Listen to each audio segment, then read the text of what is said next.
కొన్ని కార్యాలు మనం తలపెట్టినప్పుడు మనకు శక్తికి మించిన కార్యాలు ఉంటాయి.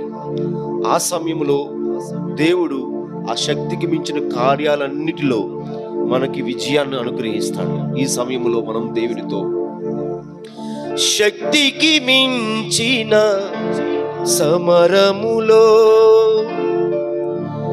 నేర్పితివి నాకు నీ చిత్తమే, శిక్షకు కావే శోధనలన్నీ, ఉన్నత కృపతో నన్ను నింపుటకే, ప్రతి విజయం నీ కంకితం, నా బ్రతుకే నీ మహిమార్థం, లోకమంతయు దూరమైనను నన్ను చేర తీసితివి, దేహమంతయు ధూళి అయిన జీవింప చేసితివి.